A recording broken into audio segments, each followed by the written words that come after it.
Raden Kiai Haji Abdullah bin Nuh, pembina Majelis Al-Ghazali, Bogor, tidak hanya sebagai sosok ulama yang menguasai kitab kuning semata, melainkan juga sebagai seorang pelaku sejarah, juga sebagai sejarawan yang mampu menuliskan sejarah sebagai ilmu, history as written.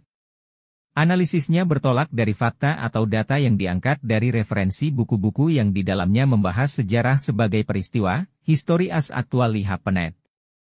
Terlalu langka untuk kita jumpai perpaduan dua kemampuan yang dimiliki seorang ulama dan pembina pesantren, sekaligus sejarawan yang mampu memberikan koreksi terhadap kesalahan penulisan sejarah Islam Indonesia dalam penulisan sejarah Indonesia. Adalah wajar jika seorang ulama mampu menuliskan Islam sebagai ajaran, seperti masalah fikih atau tauhid. Namun, untuk menuliskan sejarah Islam di Jawa Barat hingga zaman keemasan Banten dan memberikan koreksi kesalahan penafsiran penulisan sejarah masuknya agama Islam ke Indonesia yang telah dituliskan para penulis terdahulu, sangat langka. Ternyata RKH Abdullah bin Nuh memiliki kemampuan dan perhatiannya terhadap penafsiran dan penulisan ulang reinterpretatin and rewrite sejarah Islam Indonesia sama seperti Haji Agus Salim, Profesor Dr. Buya Hamka, Profesor Osman Ralibi, dan Profesor Dr. Abu Bakar Aceh. Dalam karyanya tersebut, tersirat di dalamnya, RKH Abdullah bin Nuh lebih fokus pada peran kepemimpinan dan jawaban ulama terhadap tantangan zaman. Diperlihatkan dari sisi profesinya, ulama adalah sebagai wiraniagawan atau wirausahawan dan memiliki penguasaan jalan laut niaga. Dari pasar dan aktivitas pemasarannya, ulama membangkitkan generasi baru santri melalui masjid dan pesantren yang dibinanya. Pengaruh lanjutnya dari pasar, masjid, dan pesantren, ulama dan wirausahawan atau wiraniagawan, bangkitlah kekuasaan politik Islam atau kesultanan. Kemudian lahirlah sekitar 40 kekuasaan politik Islam atau kesultanan di seluruh Nusantara Indonesia. Salah satu di antaranya, Kesultanan Banten yang dijadikan contoh Wali Sunan Gunung Jati atau Syarif Hidayatullah sebagai pembangunnya. Pada umumnya, dalam menuliskan sejarah Syarif Hidayatullah sebagai salah seorang wali dari Wali 9 tidak dituliskan wawasan politiknya, membangun 3 kekuasaan politik Islam di Jawa Barat, Banten, Jayakarta, dan Cirebon. Dikisahkan pula Sultan Ba'abullah dari Kesultanan Ternate, memiliki garis keturunan dari Syarif Hidayatullah. Selain itu, dituturkan pula bersama Fatahillah sebagai pembangun Jayakarta, 22 Juni 1527 Masehi atau 22 Ramadan 933 Hijriah. Nama Jayakarta diangkat dari Al-Quran Surah Al-Fat ayat 1, Inna fatahna laka fathan mubina. Makna fathan mubina adalah kemenangan paripurna atau Jayakarta. Di kemudian hari lebih dikenal dengan sebutan Jakarta. Nama Jayakarta melambangkan rasa syukur kepada Allah atas kemenangannya dalam menggagalkan usaha penjajahan kerajaan Katolik Portugis di Pelabuhan Kalapa atau Sunda Kalapa. Kedatangannya sebagai pelaksana testamen imperialisme Paus Alexander VI dalam perjanjian Tordesillas 1494 Masehi. Kisah heroik wali sangat mempelopori melawan penjajah kerajaan Katolik Portugis, terlupakan. Wali sangat lebih banyak dikenang dengan kisah dongengnya. Pergantian nama di atas seperti peristiwa sejarah tanpa makna, hanya mengubah nama Pelabuhan Kalapa menjadi Fathan Mubina atau Jayakarta, atau Jakarta, 22 Juni 1527 Masehi atau 22 Ramadan 933 Hijriah. Namun, 400 tahun kemudian bangkit kembali, Fathan Mubina Jayakarta Jakarta, dan menjadi nama ibu kota Republik Indonesia pada 17 Agustus 1945, Jumat Legi, 9 Ramadan 1364 Hijriah. Sebelumnya, menjadi nama Piagam Jakarta, 22 Juni 1945, Jumat Kliwon, 11 Rajab 1364 Hijriah. Serta dikukuhkan pula sebagai nama Ibu Kota Negara Kesatuan Republik Indonesia, NKRI, 17 Agustus 1950 Masehi. Kamis Pahing, 2 Dzulhijjah 1369 Hijriah. Ternyata, nama Jayakarta sebagai karya salah seorang wali dari wali sangat dan bersumberkan Al-Quran dan terjadi bertepatan pada Ramadan. Nama Fathan Mubina atau Jayakarta sebagai jawaban ulama dan santri melawan keputusan Paus Alexander VI dalam perjanjian Tordesillas, 1494 Masehi, yang memberikan kewenangan kerajaan Katolik Spanyol dan Portugis untuk memelopori penegakan imperialisme atau penjajahan Barat di dunia. Dari fakta sejarah ini, ternyata ulama dan Wali Songo sebagai peletak fondasi dasar nama Ibu Kota Negara Kesatuan Republik Indonesia. Nama Fathan Mubina atau Jayakarta, setelah proklamasi 17 Agustus 1945, Jumat Legi, 9 Ramadan 1364 Hijriah, puluhan pertama Ramadan, puluhan Rahmat, sebagai lambang runtuhnya kekuasaan penjajah Barat, Kerajaan Katolik Portugis, Kerajaan Protestan Belanda, dan sekaligus penjajah Timur, Kekaisaran Shinto Jepang di bumi Nusantara Indonesia. Jelas hal ini sebagai fakta bahwa kebenaran agama Islam dimenangkan oleh Allah di atas seluruh agama non-Islam. Quran Surat Al-Fat ayat 28. Di tangan kita sekarang ini, sebuah buku, Api Sejarah, Mahakarya Perjuangan Ulama Santri dalam Menegakkan Negara Kesatuan Republik Indonesia. Hakikat judul buku ini terinspirasi dari jiwa dan isi serta makna judul aslinya, Sejarah Islam di Jawa Barat hingga Zaman Keemasan Kesultanan Banten. Penulis melihat sumber tulisan RKH Abdullah bin Nuh menggunakan referensi antara lain Thomas W. Arnold, The Preaching of Islam. Tidak hanya sebatas menuturkan masalah niaga dan dakwah ajaran Islam, tetapi juga dampak dari upaya penguasaan pasar, jalan laut niaga, maritim, melahirkan kekuasaan politik Islam. Dari kelanjutan dampak perjuangan dakwah ulama, melahirkan deklarasi Juanda, 13 Desember 1957, Jumat Pahing, 21 Jumadil Awal 1377. Menjadikan bangsa dan negara Indonesia memiliki batas wilayah laut yang terluas di antara negara-negara di dunia dan batas wilayah negara Republik Indonesia dari barat ke timur, Sabang hingga Merauke sama panjangnya dari Greenwich London hingga Baghdad, Irak. Dari utara hingga selatan, Kepulauan Talaut ke Pulau Rote sama dengan dari Jerman hingga Aljazair. Ternyata, perjuangan dakwah wirausahawan dan ulama diawali dari pasar, dengan masjid dan pesantrennya. Tidak hanya melahirkan mayoritas bangsa Indonesia memeluk Islam sebagai agamanya, melainkan juga membangkitkan kesadaran politik umat, membangun sekitar 40 kekuasaan politik Islam atau kesultanannya. Kelanjutannya tidaklah heran jika pengaruh perjuangan ulama melahirkan proklamasi, 17 Agustus 1945, Jumat Legi, 9 Ramadan 1364.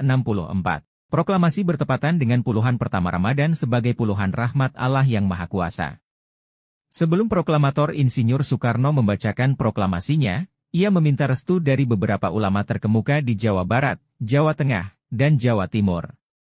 Demikian pula ideologi Pancasila dan Konstitusi Undang-Undang Dasar 1945, perumus pertamanya sesudah proklamasi 17 Agustus 1945, Jumat Legi, 9 Ramadan 1364 Hijriah adalah ulama, Wahid Hashim dari Nahdlatul Ulama, Ki Bagus Hadikusumo dan Emer Kasman Singodimejo, keduanya dari Persyarikatan Muhammadiyah, bersama pemimpin Islam lainnya, yaitu Muhammad Teguh Hasan dari Aceh.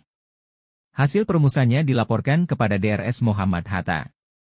Kemudian diserahkan untuk disahkan oleh Panitia Persiapan Kemerdekaan Indonesia pada 18 Agustus 1945, Sabtu Pahing, 10 Ramadan 1364 Hijriah.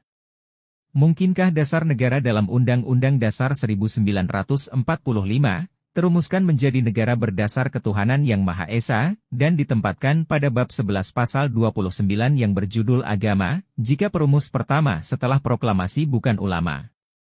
Ternyata karena ulama maka bangsa dan negara Indonesia memiliki ideologi Pancasila dan Konstitusi Undang-Undang Dasar 1945. Mungkinkah proklamasi 17 Agustus 1945, Jumat Legi, 9 Ramadan 1364, dibacakan dalam bahasa Indonesia, jika para wirausahawan dan ulama sejak abad pertama Hijriah, 7 Hijriah tidak menjadikan bahasa Melayu pasar sebagai bahasa komunikasi niaga dan dakwah antar wirausahawan atau wiraniagawan di pasar, dituliskan dalam huruf Arab Melayu, bukan dengan huruf Pallawa atau Pranagari? Kemudian kelanjutannya berubah menjadi bahasa ilmu di pesantren dan bahasa diplomatik, bahasan hubungan kenegaraan antar kekuasaan politik Islam dengan kerajaan lain dalam dan luar negeri.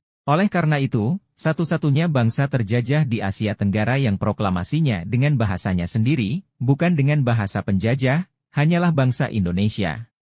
Dengan kata lain, hanya karena mahakarya ulama dan santri bangsa Indonesia memiliki bahasa persatuan, bahasa Indonesia. Mungkinlah bangsa Indonesia memiliki sangsaka merah putih, jika ulama tidak membudayakan warna merah putih yang berasal dari bendera Rasulullah Shallallahu Alaihi Wasallam. Dihidupkan di tengah masyarakat melalui simbol-simbol budaya, sekapur sirih artinya kapur dan sirih melahirkan warna merah. Seulas pinang artinya jika pinang dibelah, pasti berwarna putih. Demikian pula upacara pengibaran sang saka merah putih saat pembangunan kerangka atap di bagian suhunan. Merupakan bahasa doa memohon syafaat dari Rasulullah Shallallahu Alaihi Wasallam. Dibudayakan pula dalam upacara saat pemberian nama bayi atau tahun baru Islam dengan membuat bubur merah putih. Bangsa dan negara Indonesia tidak hanya memiliki bahasa dan bendera, tetapi juga berkat perjuangan ulama menjadikan Indonesia memiliki Tentara Nasional Indonesia, TNI, pada 5 Oktober 1945, Jumat Kliwon, 24 Syawal 1364. Ada sementara pimpinan nasional saat itu menolak negara dan bangsa Indonesia punya TNI, mereka ingin negara tanpa tentara. Cukup hanya dengan polisi semata. Mengapa demikian? Karena TNI dibangun dari mantan tentara pembela tanah air, PETA. Sedangkan 68 batalion, Daidan, mayoritas Daidanco, komandan batalion tentara PETA adalah ulama. Keinginan penentang pembentukan Tentara Keamanan Rakyat, TKR atau TNI di atas oleh Letnan Jenderal Urip Sumoharjo dijawab, aneh suatu negara zonder tentara. Konsolidasi selanjutnya, Sudirman mantan Daidanco, dan Yon tentara PETA Purwokerto dan Guru Muhammadiyah, diangkat menjadi Panglima Besar. Selain itu, jawaban ulama terhadap maklumat X3 November 1945 dalam waktu relatif singkat hanya 4 hari sesudahnya, lahirlah Partai Islam Indonesia Masyumi, 7 November 1945, Rabu Pon, 1 Zulhijjah 1364.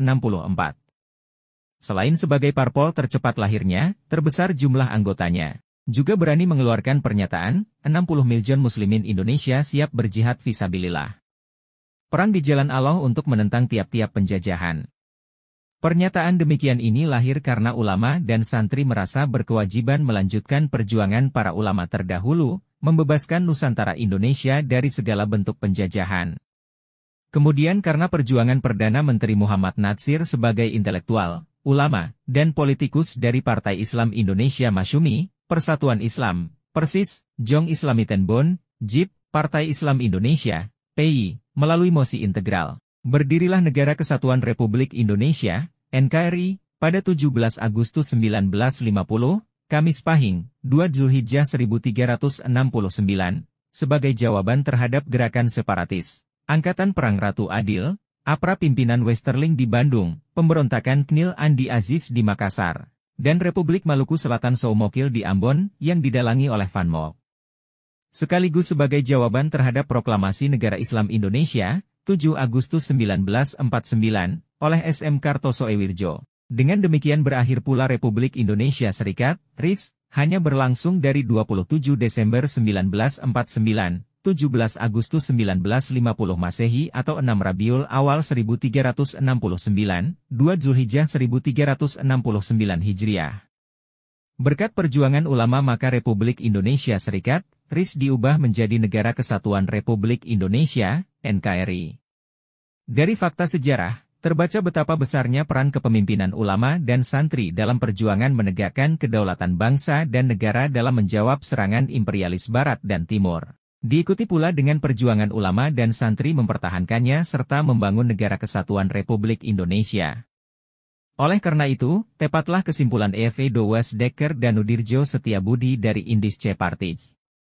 Jika tidak karena sikap dan semangat perjuangan para ulama, sudah lama patriotisme di kalangan bangsa kita mengalami kemusnahan. Perbedaan karya penulisan sejarah memberikan gambaran dinamika dan kayanya ilmu sejarah. Karena zaman selalu berubah maka penulisan sejarah pun perlu diadakan pengulangan penulisan dan memperbaharui interpretasinya. Mengapa? Karena perjuangan ulama dan santri pun berubah dalam menjawab tantangan zamannya yang selalu berubah. Api sejarah, mahakarya perjuangan ulama dan santri dalam menegakkan Negara Kesatuan Republik Indonesia. Semoga dengan menyimak video ini akan tergugah kembali kesadaran sejarah terhadap nilai perjuangan ulama dan santri dan terbangkitkan kembali kesadaran wajib bela bangsa, negara, serta agama secara bersama dalam Negara Kesatuan Republik Indonesia, NKRI, yang sudah merdeka.